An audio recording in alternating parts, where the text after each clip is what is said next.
was an iconic performer, musician and designer with roots across South Texas. Selena Quintanilla Perez broke barriers in the music industry. There'll never be another Selena. And became known as the Queen of Tejano music. Selena was on the cusp of breaking into the mainstream of entertainment. Just joined us, Selena, earlier today, was shot. Before her life was unexpectedly cut short at the age of 23. My daughter, Selena, was killed. You got to be careful with who you trust in the music industry. We will take you on a journey looking back at the singer's remarkable life. You can't go anywhere and say her name and people not know what Tejano music is. The heartbreak of her loss. And I already know that she would be a big superstar around the world. And how her memory is kept alive today.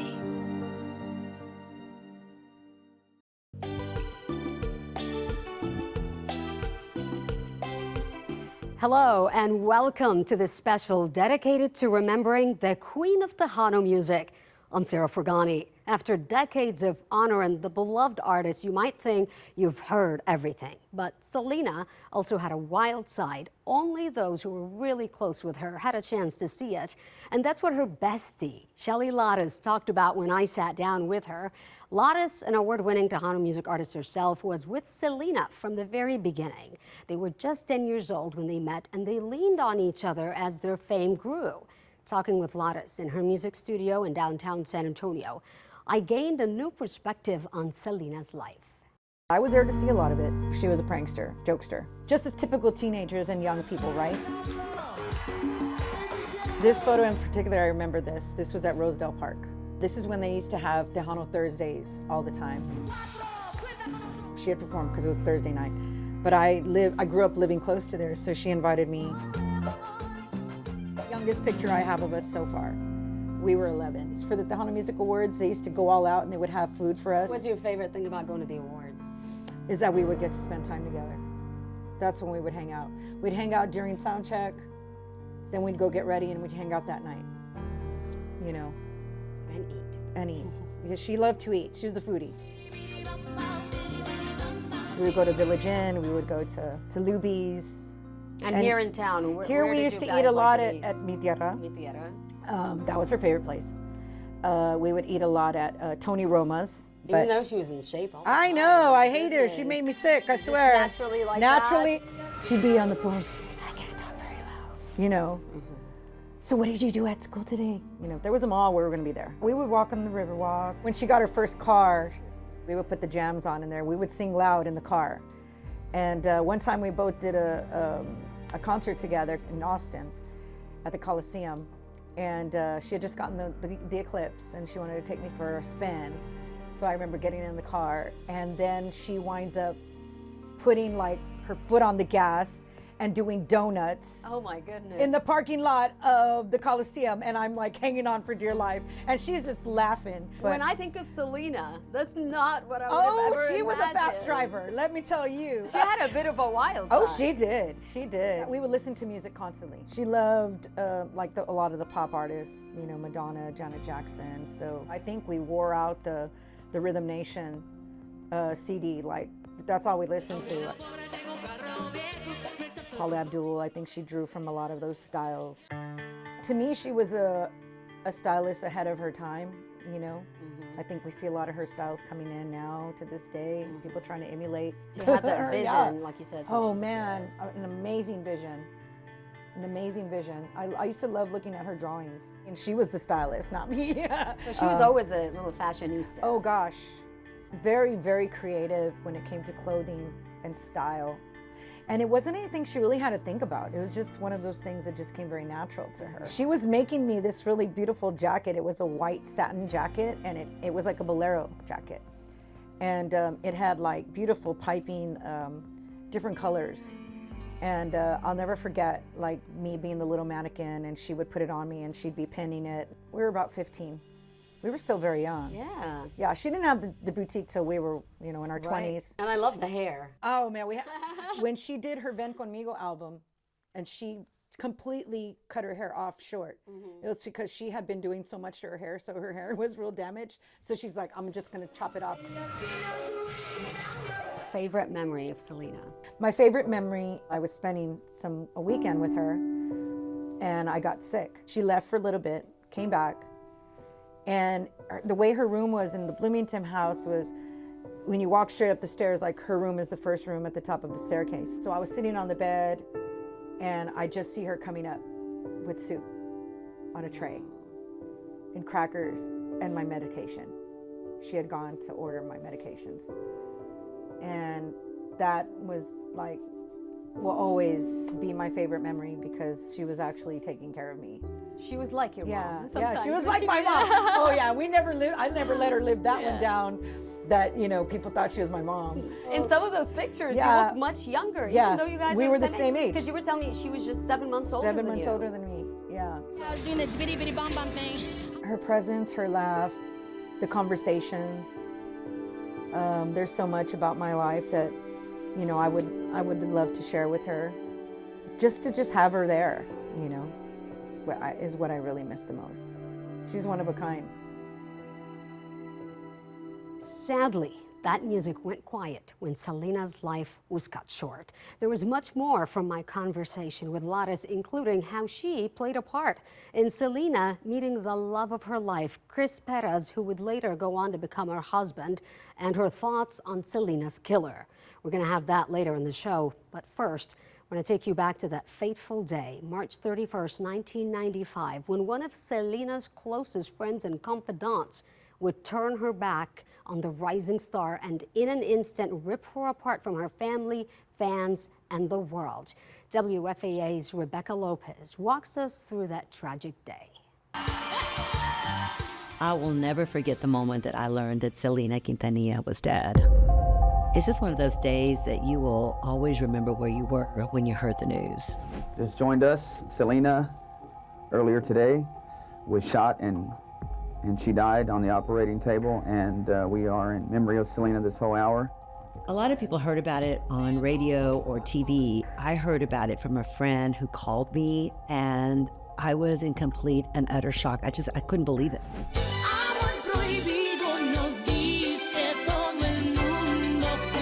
I was a huge Selena fan.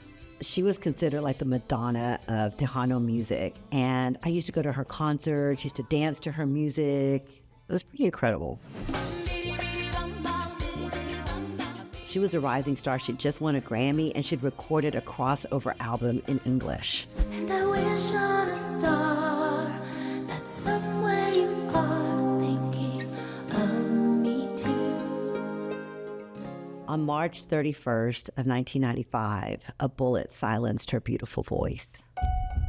And my daughter, Selena, was killed by a disgruntled employee. Selena had gone to the Days Inn in Corpus Christi to confront the former president of her fan club, Yolanda Saldívar, as she was accusing her of misappropriation of funds. There was some discrepancies with the fan club, and it was happening in her shooting Selena. Selena was shot in the shoulder and it severed a main artery, and she ran towards the lobby, leaving a trail of blood. Just before she collapsed on the floor, she named her killer. She says it was Yolanda Saldívar. I don't know what happened to Yolanda, but she went nuts.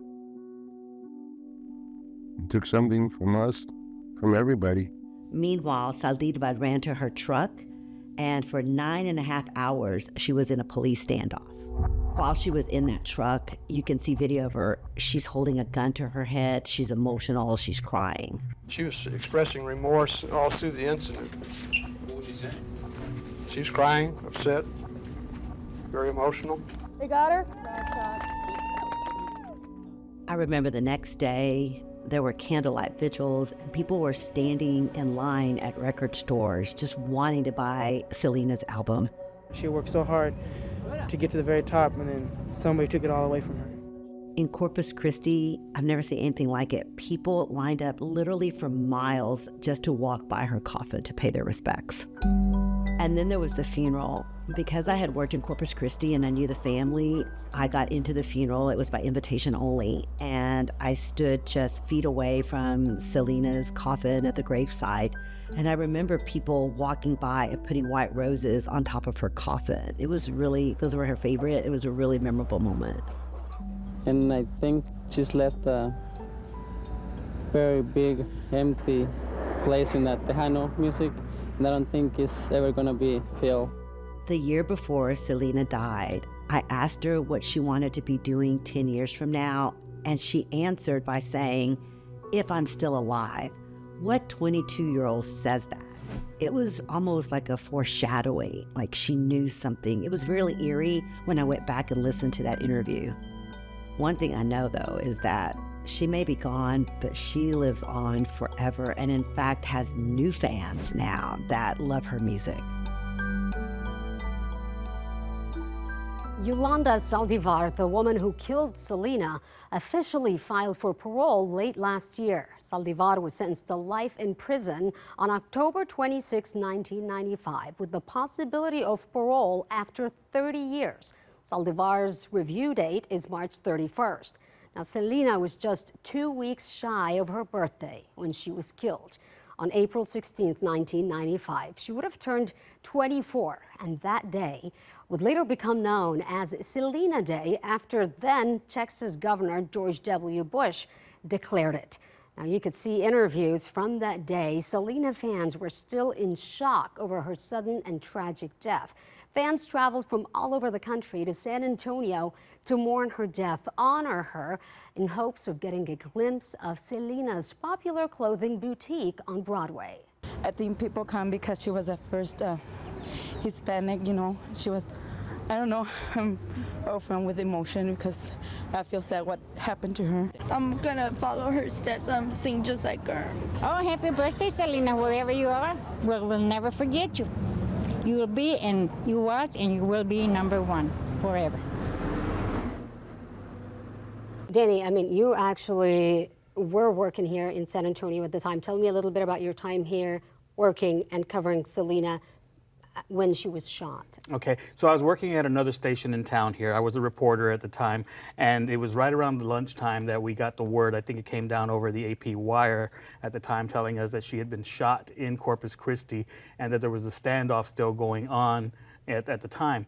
And Selena was up and coming at that time. She was well known in the Tejano community, but in general, people knew about her. So word started to spread like, yes, we know who Selena is and so forth. And she was actually doing world tours at the time. She was. And, but still, there were people who were outside of the Tejano community that really didn't hear about her. And so I had to actually convince our assistant news director at the time, says, this is a big deal. She's a very big name. And so, because at the time they were saying, well, we'll just get what our TV station down there is getting. I said, no, we need to go. So I convinced her and I got a photographer. And then later on, they sent our live truck down there. And we staged at the, she was still at the hotel, and all the other media was staged at a hotel across the street. And I set up at there was a heavy equipment dealership right next door, and we rented one of their cherry pickers. And so we got a high angle shot so that we could see Yolanda Saldivar, and she was still doing negotiations with some of the CCPD hostage negotiators, which went on for several hours. 9 hours, I believe. 9 hours, yes. And like I said, I covered this all the way from the beginning of that standoff through Selena's funeral, through Yolanda's trial as well. I want to go back to the scene. So you were there witnessing all this is happening. Were you a Selena fan at the time? Were you really acquainted with her? I was acquainted with her mainly through, I used to do some fill-in work at Tejano 107 as well, doing some of their newscasts on occasion. And so I knew of her through a lot of the events that they had done as well. Do you remember what that scene was like? Was it just an insane scene when people found out that Selena was shot? I mean, she had so many fans. What was it like being right there on the scene as all this was unfolding? It was, and the fact, like you mentioned, that it went on for 9 hours, it was cordoned off, and so the media was the ones that were in the immediate area there. But as the days unfolded, as the shock went on, and then all the way through the memorial service and everything. You just felt the outpouring from people from all across, not just San Antonio, Corpus Christi, but the entire country at the time. You know, just an outpouring of emotions over her, and it launched her, I think, from that more into legendary status. Mm-hmm. So. Is there a particular moment that really stands out to you from everything that you covered during your time? One of the things I know that I was discussing with you and our producer on this was the open casket at the memorial, and I got to say that I'm partly responsible for that, because we were at the loading dock in the back when her casket was brought in, and the other reporters and I noticed that it was lifted up pretty easily, like 4 guys with one arm, and lifted it and put it in the loading dock. I said, that doesn't seem like there's anything in there. And so for the first half of the memorial service, the casket was closed. And so rumors started spreading around that she wasn't in the casket. So during a break or something, myself and then a couple of other reporters went to A.B. Quintanilla's studio and talked with him, and we said, let him know that rumors were flying around that she was not in the casket. So from that point forward, they opened up the casket. And then, so that answered that question, but then the people who had come earlier to see it were disappointed because they saw a closed casket. But yeah, there was just so much outpouring, and I think beyond that, like I said, I covered it all the way through Yolanda's trial, and I got to know not only Selena's family, but her family as well, and Yolanda herself as well. So. It consumed a lot of my life at that point. So. Mm-hmm. And with Yolanda now talks of her possibly coming out parole. Mm-hmm. What are your thoughts on that, having covered it then? Did you see this coming? Yeah, I mean, she obviously has to come up for parole. I honestly feel my read is that they will not grant her parole mainly for her own safety, because one of the strange things in all of my coverage of this was that I went to go visit Yolanda in prison at one point. I think it was on either the 1st anniversary or the 5th anniversary, and she had promised me an interview and never followed through with it. But when I went to the prison, the warden said, well, she says she doesn't want to talk to you, but if you want to go to her cell and ask her, you're welcome to. So they let me walk down this hallway by myself, and she was the last cell on the left, I remember that, and it was a cold day in March. And so I went down there and unescorted and looked into her cell, and there she was wearing long johns. And I said, hi, Yolanda, remember me? You promised me an interview. And she just covered herself up and said, get out of here. And so that's the last contact we ever had. But what year was that? Like I said, I believe it was the 1st anniversary of Selena's death there. Mm. So 96. Then. Yeah, that would have been 96. Yeah. All right, Danny Hermosillo, thank you very much. No problem. San Antonio would also become a pivotal location during Selena's last days. Some of the singer's most renowned videos on the internet today are filmed here at the Alamo Dome during the Spurs Stay in School Jamboree to encourage kids to stay in school. Selena performed in her purple bodysuit, which would later become an icon for millions of fans. That day, March 18th, 1995, former KENS 5 reporter Mari Vasquez caught up with Selena after her concert.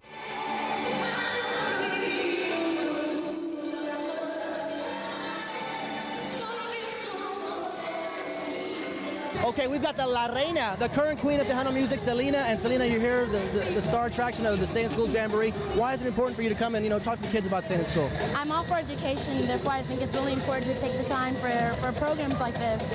I'm really surprised with the turnout. I think it's great. It's a good sign that kids want to do something good for themselves, and it's great to see the turnout here today. It's great. And it's great to send home the message when you're doing the bitty bitty bamba stuff. Yeah, I was doing the bitty bitty bam bam thing. I couldn't hear myself. I was like literally going off, the feedback in the place because the Alamo Dome is so huge. But it was fun. The kids loved it. It was great. It was kind of like, let's see, the biggest cheers were for Dennis Rodman and for yourself. So you're in the Dennis Rodman class now. No, well, I wouldn't say that. I mean, the guy's taller than me. He's got red, what color hair does he have right now? He's yellow. Yellow hair. I'm short. I got black hair. I don't know. All right.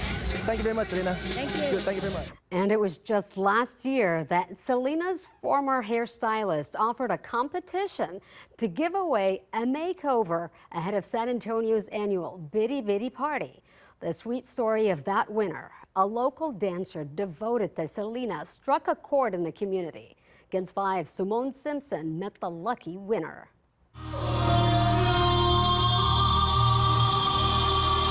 I I feel extremely honored. Jacqueline Rios is the dance director at the Jewel of Art Dance Studio. I just thought it would be really cool to really replicate the exact look and try to really embody Selena. What better way to replicate Selena than from head to toe, working with one of her former hairstylists, Tina Ruiz.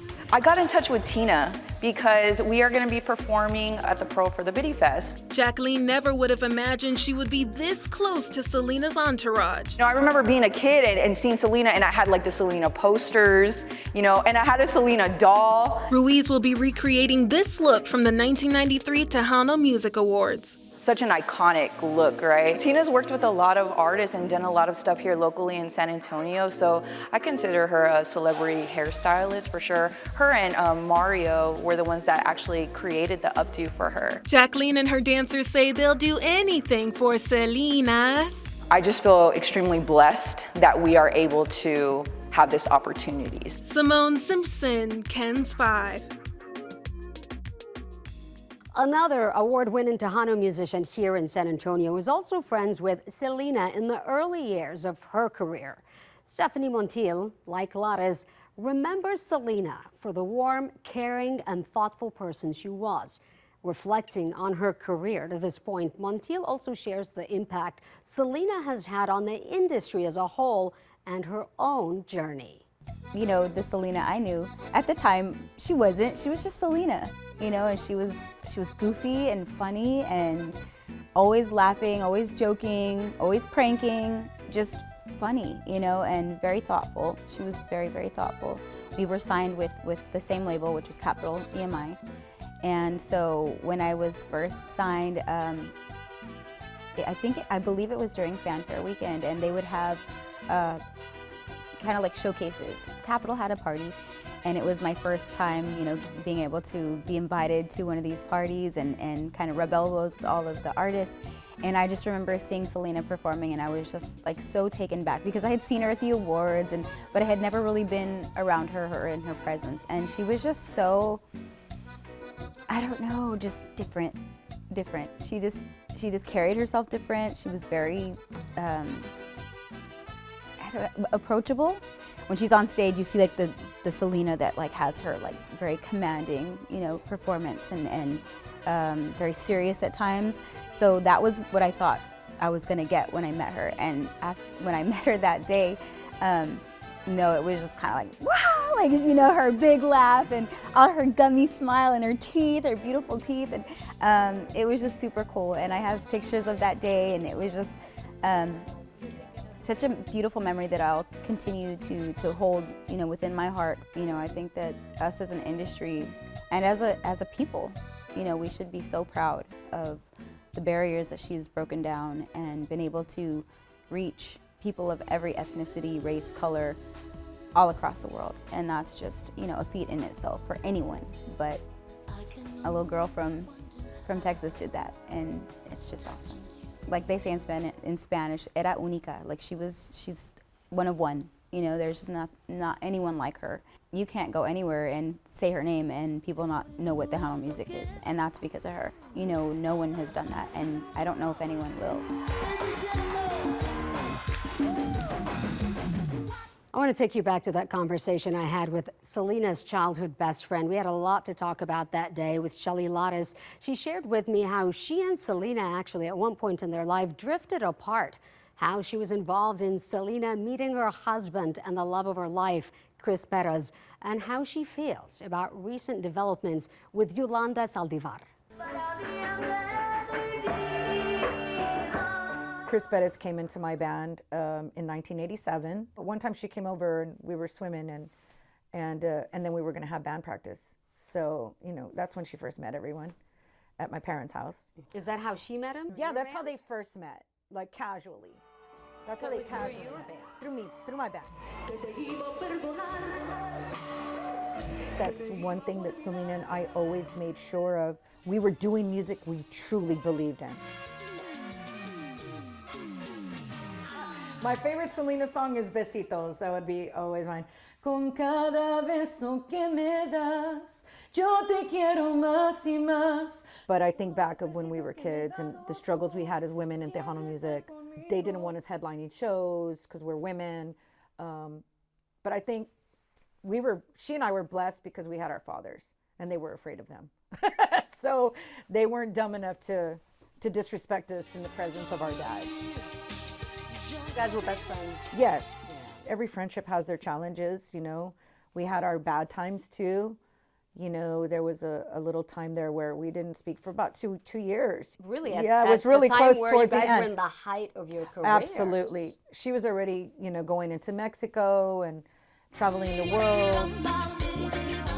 You know. People tried to break you guys apart. Yeah, for sure. You got to be careful with who you trust in the music industry, you know. And we laughed and we cried and we talked and we confided. Just she and I were in those rooms, and I knew what our friendship was about. And, you know, we were like very close sisters, and, you know, we wanted the best for each other. We weren't your typical, you know, 20-year-olds. Right. We were making money and making careers for ourselves. Once she broke away and was able to make her own decisions, I think that's when, you know, that's when she went and got married.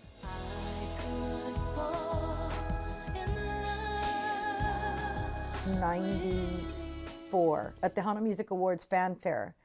And we used to have it inside the Henry B. Gonzalez Convention Center. And so I was there signing with my fans, and I hear, you know, commotion kind of behind me far away, and I see her coming in, and mind you, we hadn't spoken in a very long time. She was busy, I was busy.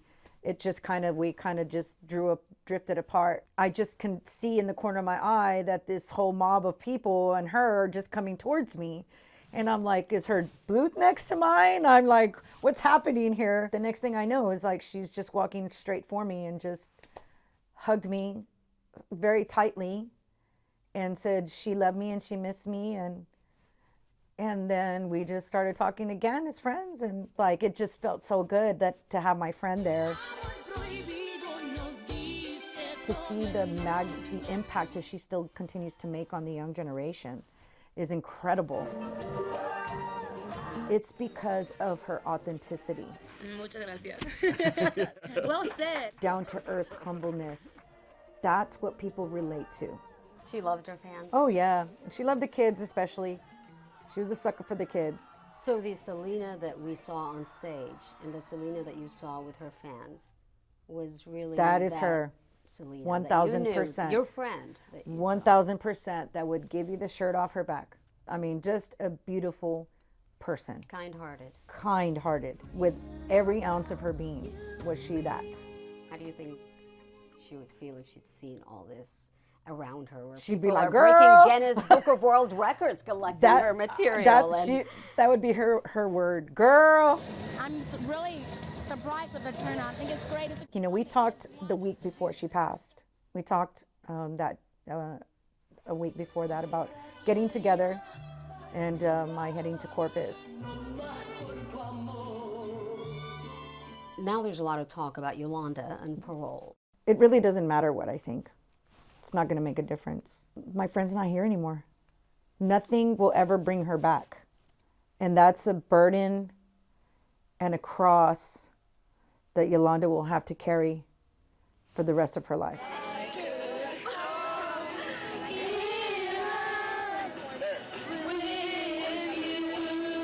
You know, in the 23 years that, you know, that I knew her, it was something very special, no doubt, something very special. You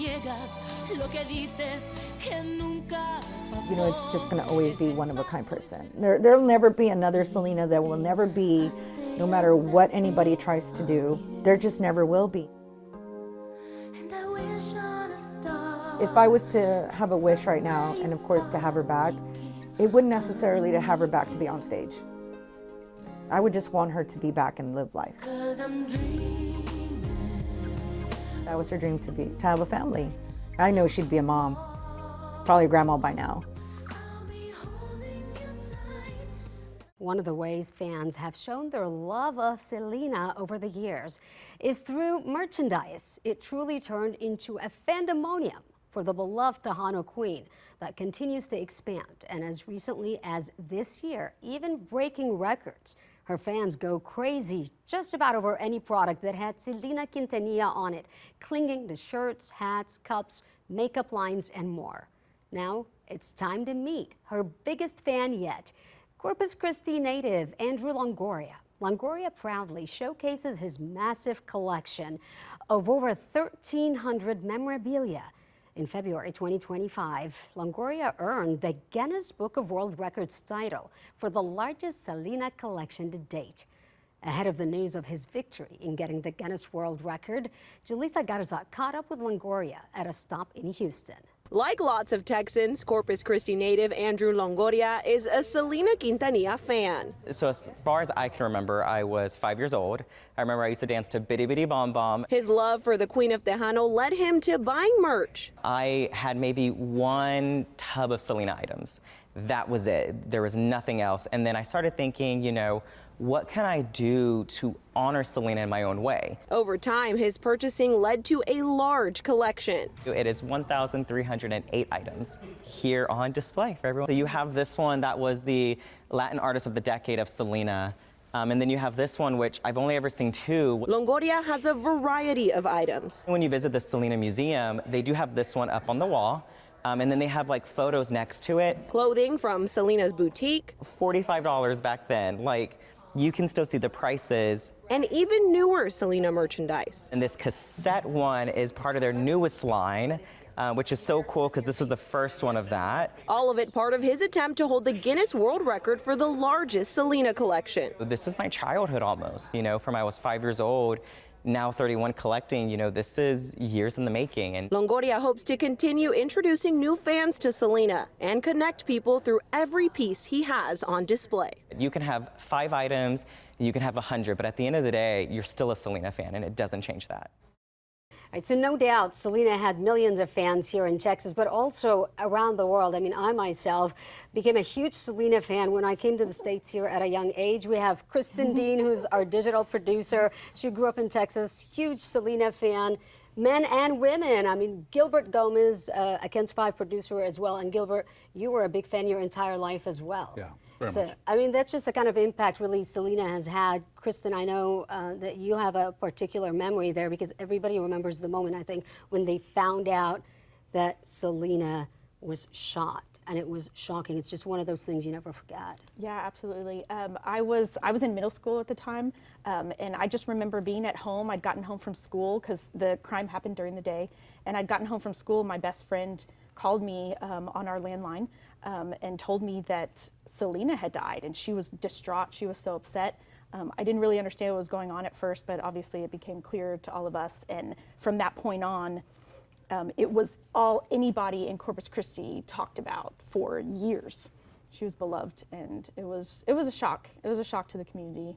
You actually still get a little emotional as you're talking about it. I can hear it in your voice. I do, and I watched the videos, and you know, I can't watch the videos without just all those memories coming back and how we all felt, how we collectively grieved for her.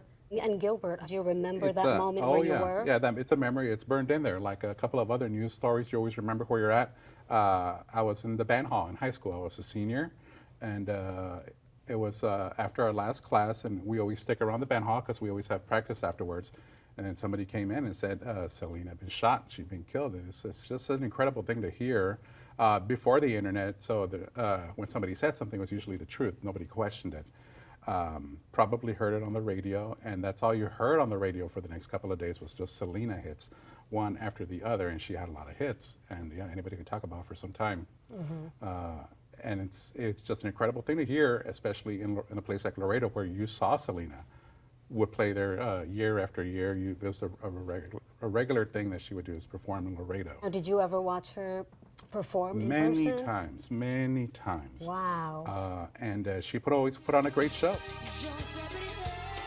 A lot of dance halls. If it wasn't a quinceañera, if it wasn't a wedding, they would usually book a Tejano artist just to go into the venues to get people in there. And so some days it will be Selena opening up for another artist, or one day it'll be a Selena, I should say Selena Los Dinos. It was always Los Dinos, it was the family. People talked about them like that back then, Selena y Los Dinos. So you would see them all the time. You might go to a wedding, you never knew who was going to play, and sometimes, oh, it's Selena's playing. And always very energetic performances. She was a great dancer, as good of a singer as she was. Really got the party going. Laredo has a big festival called the Jalapeno Festival, and she would always play it every year. And we looked forward to the show. We talked about it for a few days, and we went, had a great time. She put on a great show. You had such a unique experience.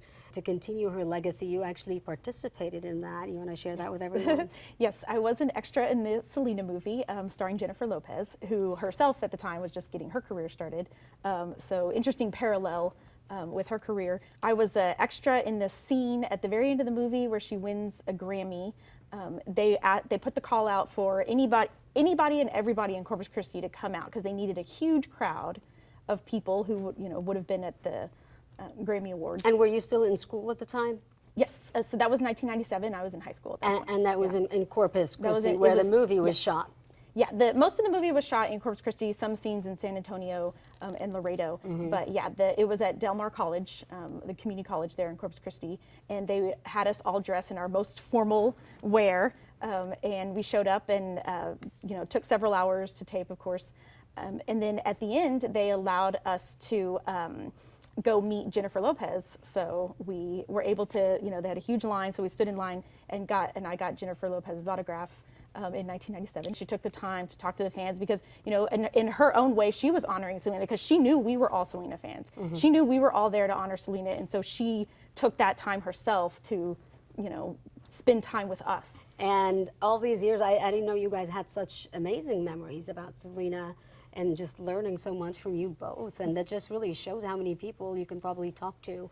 And in one way or another, she touched them. Being on the social media team here at KENS 5, reporting on all the ways that Selena fans continue to connect with her through the cups, through the makeup line, through the H-E-B bags. The Netflix show that came Netflix out just a few years ago. That's one of the great things about Selena. We talk about, she was a great singer, a great performer, a great dancer. She was also very big on fashion.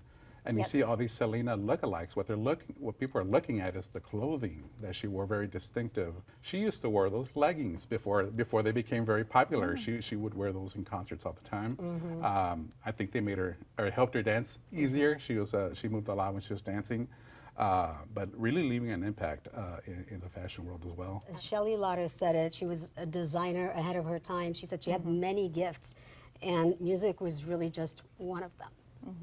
So, absolutely. She would have loved to design one of these cups, probably. And look, Selena is bringing us all together.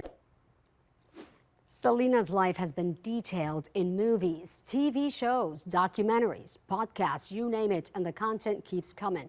Just this year, in 2025, a documentary honoring Selena won big at the Sundance Film Festival. That film, titled Selena y los Dinos, gives an in-depth look at her life, along with never-before-seen footage from the Quintanilla family's personal archives.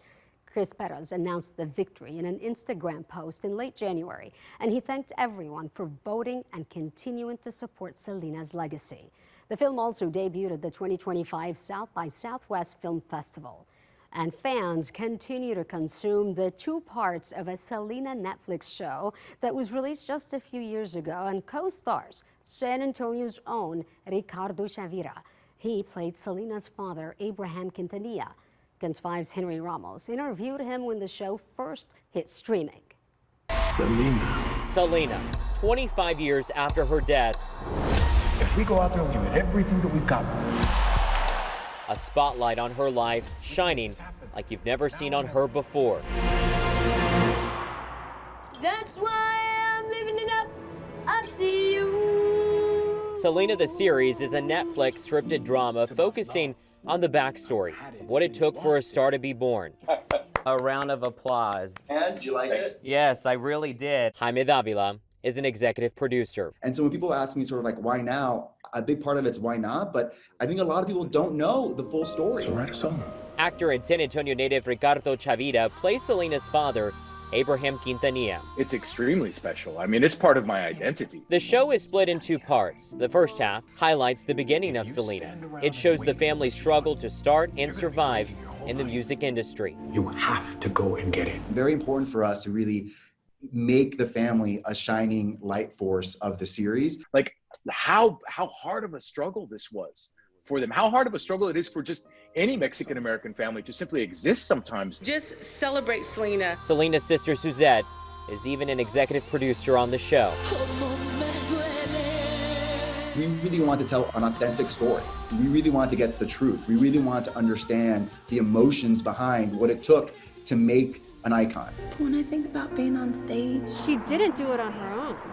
It was a family effort. University of Texas at San Antonio professor Sonia Aleman teaches a course on Selena. And this just feels so Mexican American, and so it just makes me really happy and proud. Professor Aleman has seen part of the new show. I really hope for that, just spark, that moment where you just feel seen. Her course looks at the life of the superstar and what it is like being Mexican American. She says the show hits the high note, highlighting both. Are you guys ready to stop? Aleman says Selena's popularity decades later isn't solely based on her image or music. I think it's because she continues to serve as a point of representation that hasn't been filled by other efforts. The new Netflix show is a prime example of the continued love for the Queen. The creators and stars hope fans will fall in love. Selena. Grab all your tias, all your abuelas, all get together and watch the show.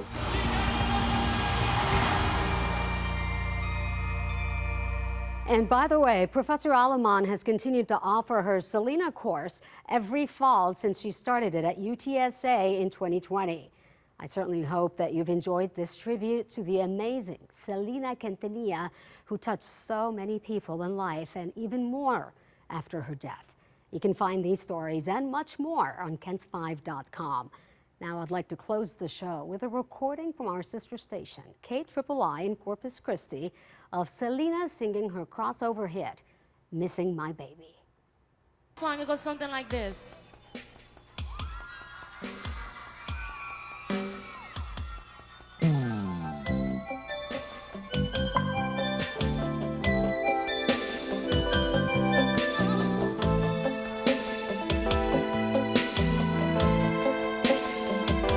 You're always on my mind. Day and night, when I think of you, boy, everything feels alright. I often think of a happy time to spend together, and I just can't wait to tell you that I love you. Just passing by, you're not here.